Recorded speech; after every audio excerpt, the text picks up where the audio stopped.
Charlie and I crossed paths by chance on one of the city streets during heavy rain. Luck wasn't on my side as I had forgotten my umbrella that morning. Raindrops mercilessly pounded my clothes and hair, but a guy standing nearby at the bus stop came to my rescue. He simply approached and opened a large umbrella. A nice guy with a kind smile, I thought. That's how our acquaintance began. After a few meetings in the park and cafes, we realized we had fallen for each other. I wasn't bothered that Charlie was almost 25, a former orphan without a higher education, working as a locksmith's assistant and renting a room in a communal apartment on the outskirts of the city. I had just turned 18. I am the only daughter of wealthy parents, owners of a chain of fashion boutiques. This year I am graduating from school with honors, and my parents foresee a brilliant future for me. Intuitively, I felt that Charlie wouldn't appeal to my parents, but first love so deeply enamored me that all negative thoughts vanished instantly. We decided not to hide our relationship from our relatives, and then came the day when Charlie met my parents. He was greeted in a spacious apartment with super modern design,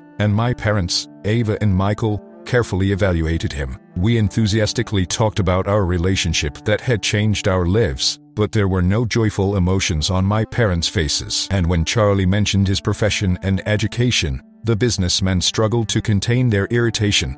Caught off guard, my mom called me into the kitchen. "What do you think you're doing? He's not right for you. Maybe his parents were alcoholics. He doesn't have a good diploma, no apartment, no decent job. He dresses like a poor man, has awful manners, can't even eat properly. Your father and I vehemently oppose your relationship." And it immediately. Charlie accidentally overheard the conversation, walked into the kitchen, and spoke with emotion. "Camilla, how could this happen? I love you, and you love me. They can't mercilessly tear us apart like this. Are you going to dictate to me too? You don't belong here. Leave," my mother exclaimed indignantly. My father rushed into the argument and immediately sided with my mother. "You filled her head with love tales. You want to build your life on our account. It won't work," my father shouted. Charlie realized he couldn't change the minds of people so fixated on their own opinions and left the apartment. I ran out in tears right after him. "Camilla, darling, we'll still be together. Let's rent a place, get away from your parents, and everything will work out," he said confidently. I nodded firmly. I wasn't timid, unafraid of my parents' anger despite their constant stream of tantrums and hurtful words. I was happy with Charlie, living in a small apartment in the city's residential area. It saddened him to see his beloved subjected to attacks from her relatives. He wanted to shield me from distress and anguish. And, of course, he dreamt of a real family and good relationships not only with me but also with my parents. His own parents died in an accident, so respectful family relationships held a special value for him. Charlie decided, "I'll prove that I'm neither a freeloader nor as foolish as they think. I'll have money and a good job, and our wedding will be entirely on my account." He had always been persistent since childhood, relentlessly pursuing his goals. After technical school, he served in the army. To earn money for the wedding and a place to live, he decided to sign a 6-month military service contract. When I found out, I was truly shocked and cried on his shoulder. "Charlie, I'm fine as things are. The most important thing is that you're here," I said. "Camilla, we'll always be together. Don't doubt that. But this life isn't what you're used to. We have little money, and I know your father secretly gives you money. I don't want that. I have to provide for my family myself," he said, gently embracing me. "It's just 6 months. They'll fly by. I'll write and call. And you should enroll in the Design Institute as we planned. Study well, at least for my sake," he continued. "Yes, I'm ready to do anything for you, and you're talking about studying. Charlie, I can't bear being without you for so long, and contract service is dangerous. What if something happens?" I couldn't finish. "Darling, nothing will happen to me," he said with a reassuring smile. I smiled through my tears. He held me tightly as if it were the last time. Charlie was a man of his word, and at the appointed time, he left for his service. My parents were delighted with such news, but not because of Charlie's efforts to earn money for the wedding and a place to live, but for a different reason. They still hoped to marry me off to someone from their circle, and it was not difficult for them. Over the years, I flourished, and my parents didn't notice how the playful girl I once was turned into a beauty. My life was wonderful, if not for Charlie. "We shouldn't miss this opportunity, Michael. While that guy isn't around, Camilla, let's find her a worthy suitor. My mother said to my father, "Come on, what about feelings? She loves this Charlie." My father hesitated. "She'll love and then fall out of love. Love won't feed you. Do you think I don't know how you sent her money so that she and Charlie wouldn't go hungry? And what terrible manners he has. Can't even hold a fork properly. Can't put two words together. What attracted our Camilla to him? Nothing. We'll fix this," my mother asserted. No matter how much my parents tried to convince me, I didn't want to hear about prospective suitors. I ignored the exhausting conversations about my future with Charlie that my parents held. Every evening, wrapped in a warm blanket, I played the recording with his beloved voice and listened to sincere, tender words that warmed my soul and heart. When Charlie wrote or called, I jumped for joy. Everything was going fine until unexpected thunder cracked amid clear skies. His calls and letters suddenly ceased. A week passed, 2 weeks, even a month. I tried calling myself, but a robotic voice replied that the subscriber was out of network coverage. My parents knew the reason for Charlie's silence. A week ago, a letter addressed to me arrived, but it wasn't from Charlie, it was from his commander. He told me what happened to Charlie. He was seriously wounded in battle, unconscious in the hospital, and had to have his leg amputated. My mother decided to free me from this connection. She planned to forge my signature in a letter to Charlie, stating that I was getting married and that he no longer needed to write. "This is too much, Ava. You've gone too far trying to arrange Camilla's marriage. Let Camilla and Charlie decide for themselves what to do." My father, Michael, tried to persuade my wife. "Are you out of your mind? He's very poor, and now he's disabled." "No, I'll free Camilla from this nightmarish fate," said my mother, Ava. She was stubborn and insistent on her stance. My father hesitated to argue with her. In our family, decisions were always made by my mother. He wanted to say something like, "But what if he loves her? Doesn't that matter?" But mother was unwavering. She said that I was just beginning my life, and she was doing everything for my future, and I shouldn't even think about the letter she sent to Charlie. My father agreed, and my mother proceeded with her plan. The letter was sent to Charlie in the hospital. It's been almost a month since then, but neither I nor my parents received any more letters or calls from Charlie. Mother sighed with relief, but I couldn't find peace. I missed him. It was hard for me to sleep or study, but my mother suggested I take a break by the sea. I refused, until I found out what happened to Charlie. I didn't care where to go or what to do. My mother was surprised by my decision. It seemed she didn't understand the true power of sincere love.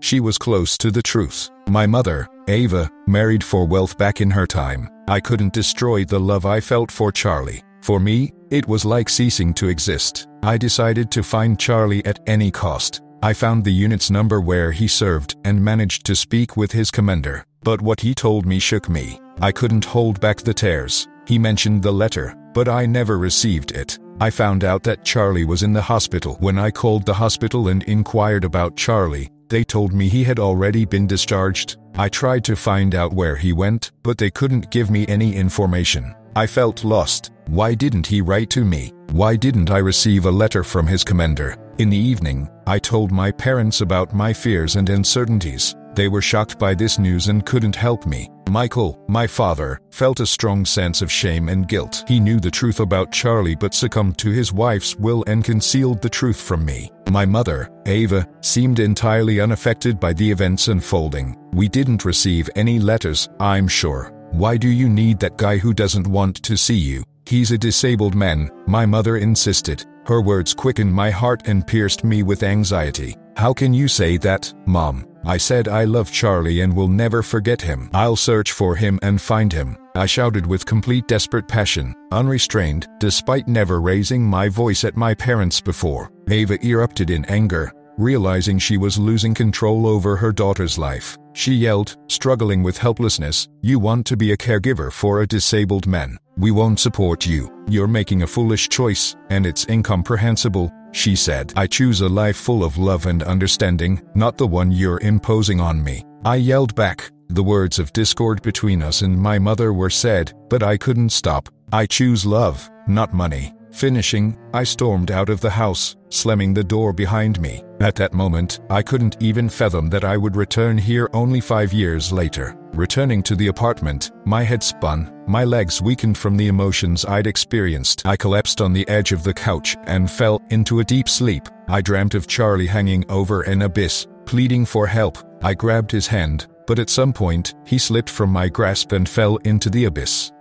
I screamed, waking up in horror. Silence and darkness surrounded me. What if it's true? Maybe Charlie got into trouble after the hospital and can't reach out to me. He couldn't have just forgotten me like that. I need to come up with something to start looking for him, I feverishly thought. And suddenly a thought struck me. Why didn't I think of this earlier? Charlie mentioned he was born and lived with his parents in a village by the river. They had a house, but after the accident, his parents left, and he ended up in an orphanage. Sometimes he visited his hometown where the house and his parents' graves were. Maybe he's there now. Deciding to head there, I already envisioned our meeting. The village was just a 3-hour bus ride away, so the next morning, I boarded a comfortable bus. I dreamed of seeing Charlie soon. As time passed, the bus approached the village. We passed by a cemetery where I saw the figure of a man leaning over a cross. I shouted, "Stop, please stop." People on the bus looked surprised, but the driver eventually stopped. I ran and dashed towards the cemetery gates. "Charlie,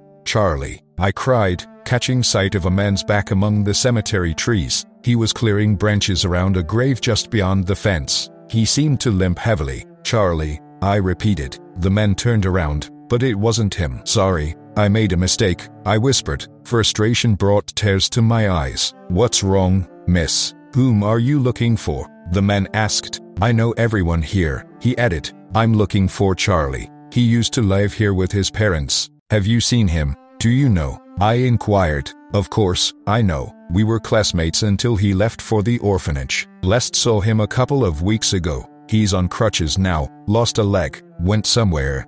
Didn't say where." "And who are you to him?" the man asked. "I'm his fiancé. I'm looking for him," I replied, dismayed. "Fiancé?" The man was surprised. "Did you have a falling out?" "Well, that's not my business." "I'm John. Ask Grandma Maria. She takes care of his parents' house. She might know where he is," he suggested. "Yes, sure," I agreed. We stopped by a grave with pictures of 2 young beautiful people and the same date of death. The grave was well tended thanks to the efforts of Grandma Maria and her daughter. "They look after this grave," John explained. Then we headed towards the village. "Here's Grandma Maria's house. Let's knock," John suggested. "Grandma Maria, are you home?" he shouted, tapping on the door. "I'm home. Where else would I be?" A woman opened the door. "Hello, my name is Camilla," I said, feeling embarrassed. "Hello to you, I'm Maria. Come in," she greeted warmly, and as I entered the house, the scent of a Russian stove filled the air.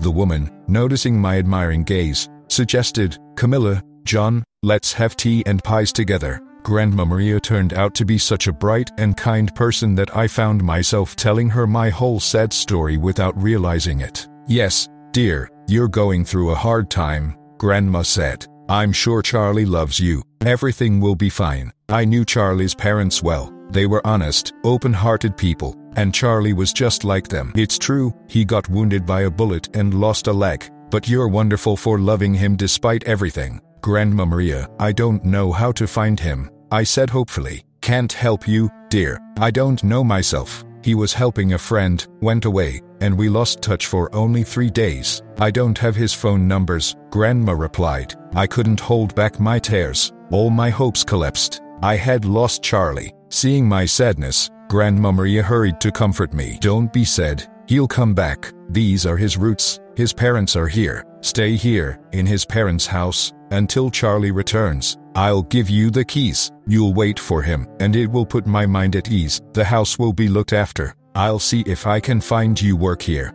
Our village always needs hardworking people," Grandma said. I agreed to Grandma's offer without hesitation. I quickly found a job. With my background in art school, I was invited to lead drawing and sculpting classes for children and adults. I loved this job. The salary wasn't high, but it was enough to get by. I didn't enroll in college. I was afraid of missing Charlie's return to the village. I kept telling myself, later, I'll have time. When Charlie comes back, everything might change. But Charlie didn't return after a month, nor after 6 months, nor after a year. Every day, I remembered my beloved boyfriend. I promised myself not to panic or lose hope, convinced that Charlie was alive. I waited for him as long as it took. The locals appreciated me for my kind heart and the unspent love I shared with students and people around me. Another year passed, and the 3rd year in the village was approaching its end, but still, no sign of Charlie. I'll never forget that day. It was an ordinary day, indistinguishable from the previous ones. I was getting ready for work when suddenly there was a knock on the door. "Camilla." "Hi," said a man. "What happened? Tell me," I asked, alarmed. "Well, your Charlie is coming," the man managed to say. "Mine," I exclaimed. Yes, it's Charlie," confirmed the man. My hands trembled, my heart raced furiously. I opened the door and went to meet him, but some force made me slow down. When I saw a man limping in the distance, I ran, and there we met. First, our eyes met, then our hands. Our hearts were never separated, and love was always shared between us. We looked into each other's eyes and realized there was no need to talk about love in the past tense. Mutual attraction was there, is there, and always will be. I couldn't say a word. It was Charlie's smile that broke my silence. "I live in your house," I said. "Forgive me. Believe me, if I knew you were here, I would have come back immediately. I was working for a friend at a construction site. I earned money for a prosthesis and for my living there too." "Camilla, I'm so glad you're not married." Charlie smiled. His words stunned me. "What do you mean not married? I never planned to get married." "Where did you get that?" I asked in surprise. "From the letter." Only now do I realize what a fool I was to believe the letter and not come to talk to you, Charlie said sadly. "I didn't write any letters. All this time, I wondered why you stopped calling and writing. And now I know why. But who sent that letter?" I was amazed by the truth that had just been revealed. "Probably your parents. They hated me." "How are they now?" Charlie asked. "I don't know. I haven't talked to them in 3 years, and now I certainly won't," I firmly replied. Charlie kissed me tenderly. "Let's go home, darling. I'm still not used to the prosthesis. I need to rest." Since then, Charlie and I have never been apart. After 3 months, we had our wedding. We decided to stay in the village. I was deeply connected to him. I only traveled to the city for my institute sessions. Charlie did encourage me to study, even through distance learning, but there was one thing he couldn't persuade me to do: reconcile with my parents. With time, Charlie found the strength to forgive my mother and father for their cruelty toward him. Understand, Camilla, we only have one set of parents, regardless of their actions. There won't be others. We need to cherish them. They genuinely thought they were doing good for you, but they were wrong. Charlie tried to persuade me, but I remained steadfast. Only after 2 years did I go to my parents myself after a heart-wrenching letter from my father about my mother's serious illness. Since then, Charlie and I often visited them. Now that all obstacles have disappeared, we truly felt what happiness meant. We promised each other to cherish it and never lose it. Let's get 1,000 subscribers on this channel. Love you.